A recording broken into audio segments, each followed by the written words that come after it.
This lovely little book is called Mick, the Disobedient Puppy. It's an old book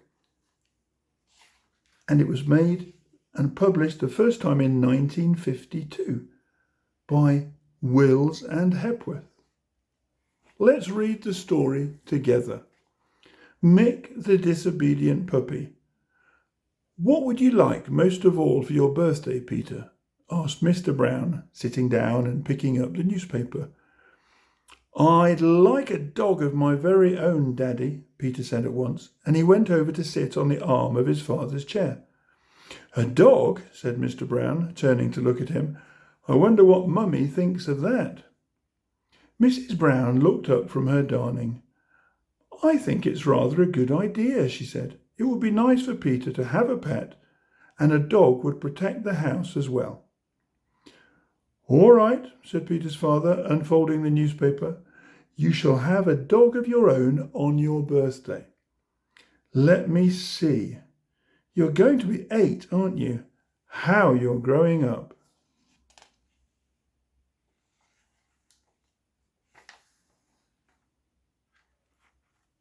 Hooray, shouted Peter. Oh, hooray! And he jumped onto the sofa and turned head over heels. Peter's birthday was on a Saturday, so he and his father and mother were all able to go and choose a dog. They saw all kinds, large and small.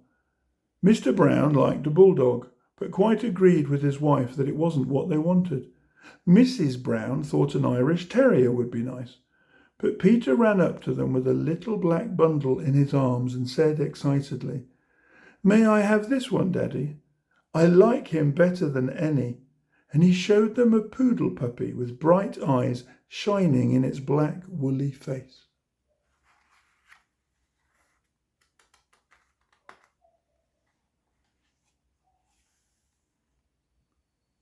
Peter's father and mother thought that the poodle was just right, and very soon he was Peter's own.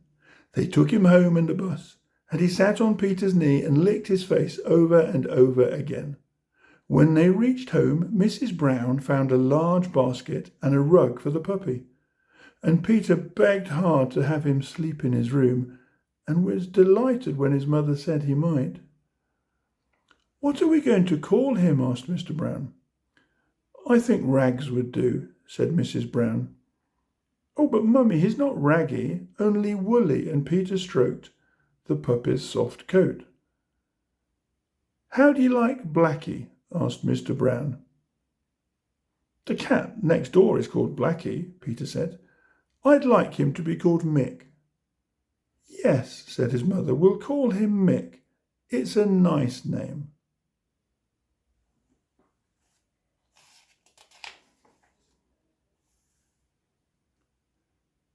Mick lay in his basket in Peter's room, thinking how lucky he was, and very soon he went to sleep. Later on he woke up and he felt a little lonely, so he jumped onto the end of Peter's bed. Peter was asleep, so Mick snuggled down close to his feet and was very happy. The eiderdown was soft and silky, and he liked the feel of it. He liked it so much he began to lick it, and then he began to bite it, and by the time he fell asleep there was a large hole in it. Peter's mother was very sad when she saw it in the morning, and she showed it to Mick and spanked him. Then she put him in his basket to teach him that it was there that he was to sleep.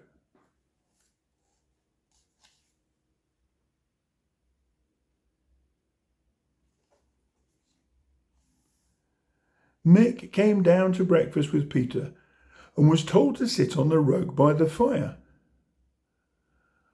But he dashed out of the back door to bark at the milkman who was just opening the garden gate. The milkman laughed so much at the sight of him that he tripped over the step and broke a bottle of milk, and the milk ran in all directions. Then Mick ran after a cat in the garden and took no notice at all when Peter and Mr. Brown called him. He darted here and there, and by the time he was caught, a great many of the tulips had their heads snapped off. He was spanked again.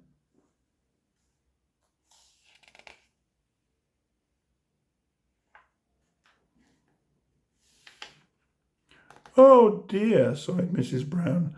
"A hole in the eiderdown, spilt milk, and broken tulips. Oh dear, I hope he will soon learn to do as he is told." "I hope so too," agreed Mr. Brown. "My poor tulips." But Mick did not learn to obey. He did just as he liked, and he went on doing it until he wanted to stop, whatever people said to him.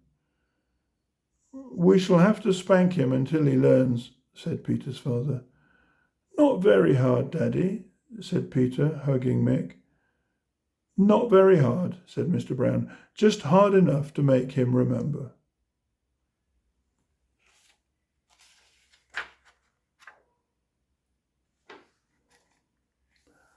On the following day, Mick went with Peter for a country walk. They saw a farm dog bringing in some brown cows to be milked. Mick thought he could be just as clever with the sheep in the field on the other side of the road. He squeezed under the gate and he ran here, there, and everywhere. He barked, he growled, and he yelped until the poor sheep was so frightened that they didn't know what to do. Very soon some were in the ditch, others had pushed through the hedge and were on the road, and the rest were still scampering around the field. Peter called and called as loudly as he could, but Mick took no notice of him. A very angry farmer came hurrying from the farmyard, and at last he and Peter managed to carry the puppy. This time he was spanked by the farmer, and rather hard too, and then Peter took him home in disgrace.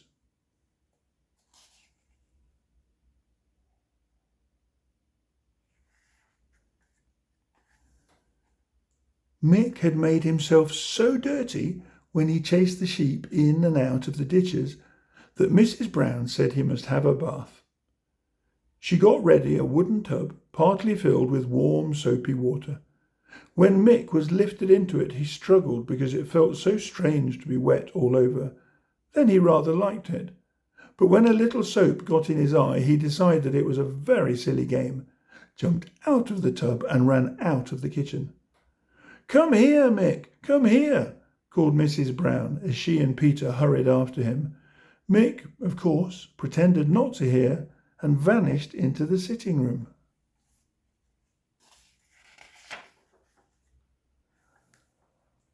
"Oh, my new cushions!" cried Mrs. Brown. "He'll jump on them." And she was just in time to see the puppy shake himself hard and then jump onto one of the new cushions on the armchair. "Oh, why can't you do as you're told?" said Mrs. Brown as she lifted him off. "You are the most disobedient dog I've ever known." "Bring him back, Peter.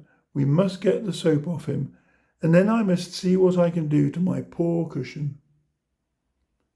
So Mick was taken back to the kitchen and held firmly by Peter while he was rinsed, and then he was rubbed in a towel until he was dry.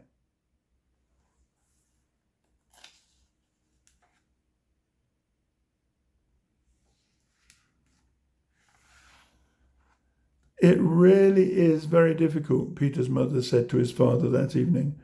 "I seem to be busy all day, you are out, and Peter is at school. We have no time to train Mick as he ought to be trained. Oh, look where he is now." All three of them hurried to the window, and through it they saw Mick close to the beehives. He was trying to look into one of the tiny front doors. "Mick, come here," shouted Mr. Brown, throwing open the window. "Come here, you silly fellow, you'll be stung." "I've done my best to teach him to keep away. I must go and get him." But before Mr. Brown could jump out of the window, there was a howl of pain from Mick, and he ran whimpering towards the house. "Oh, poor Mick," cried Peter, following his father out of the window. "Poor Mick, he's been stung on the nose." And so he had, and Peter's mother put something that was good for stings on it, but it was a very swollen little nose that she put it on. Mick was very sorry for himself and went to curl up in his basket, but his nose did not hurt him for very long, and soon he was happy and lively again.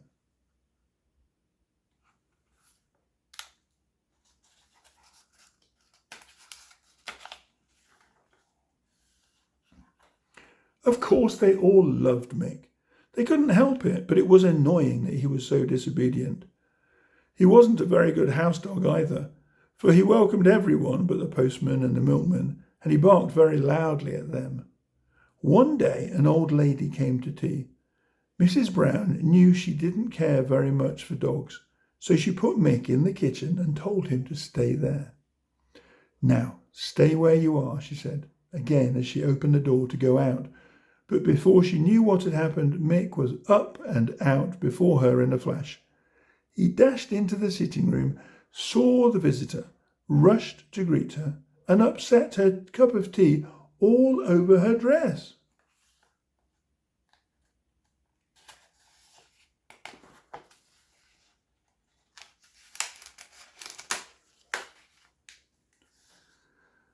There's only one thing to be done, Mr. Brown said when they were alone again.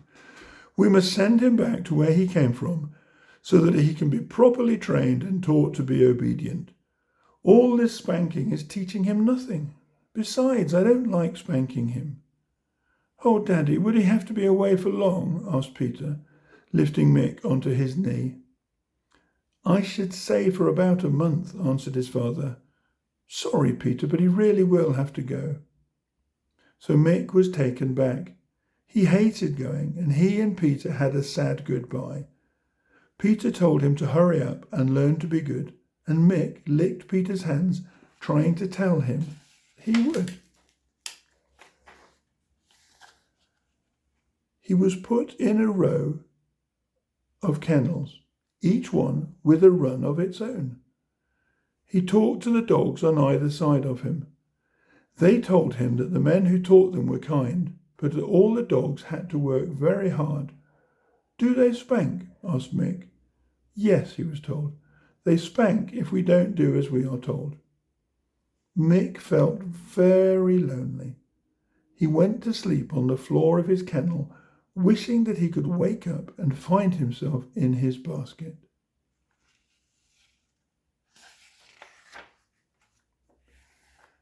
Next morning, his lessons began. He didn't like them very much. He was made to run and stop at a signal, to come quickly when he was called, and to lie down when he was told. He was tired when it was all over, and ready for the dinner he was given. Then he lay on his straw and thought about Peter. He did want Peter. How he longed to be home again. This went on for about a week, and Mick found he was almost enjoying his lessons. He decided that it was nice to be patted and not spanked when he did as he was told, and somehow it made him feel nicer inside. But always he wanted Peter and his home.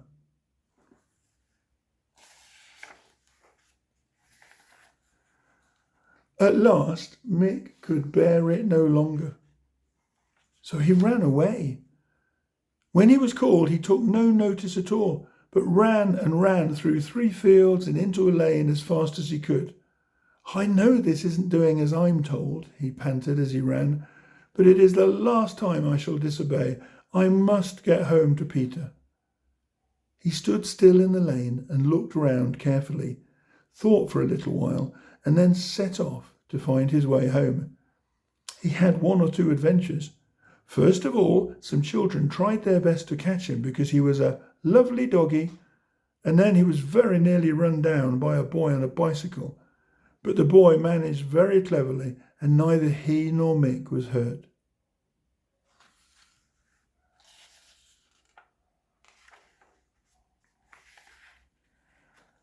At last, late in the evening when it was quite dark, he found the road in which he lived and raced down it as quickly as he could. Suddenly he stopped. Suppose they're angry with me for running away, he thought, and they send me straight back.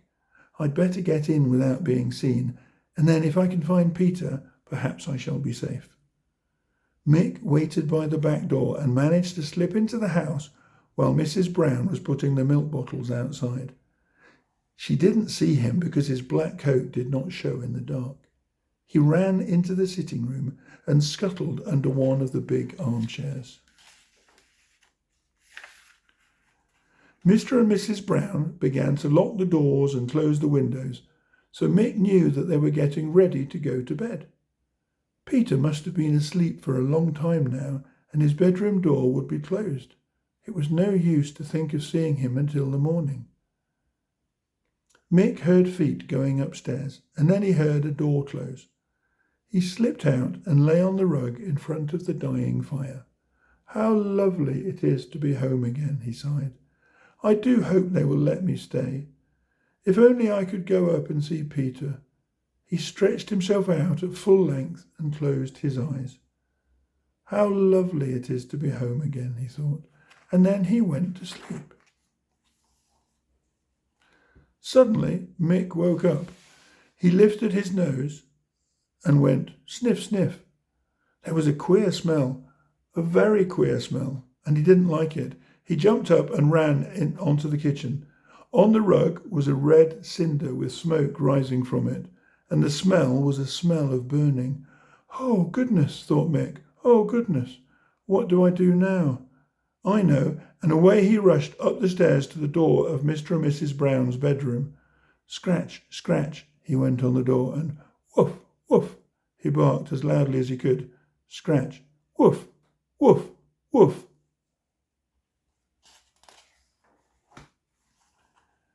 In a moment the door opened, and out came Mr. Brown in his dressing gown, and just behind him was Mrs. Brown in her dressing gown. And almost at the same moment Peter rushed out of his bedroom in his pyjamas. Mick, they all cried. Mick, how did you get? And then Mr. Brown smelt the burning smell and was off downstairs 3 steps at a time. Mrs. Brown hurried after him, and Peter only waited to pick up Mick before he was off too. They found the kitchen rug on fire, but Mr. Brown soon put out the blaze with a bucket of water, and then the water had to be mopped up, so that it was not until all that had been done that they could even think of beginning to understand why Mick was there. And what a good thing it was that he was there.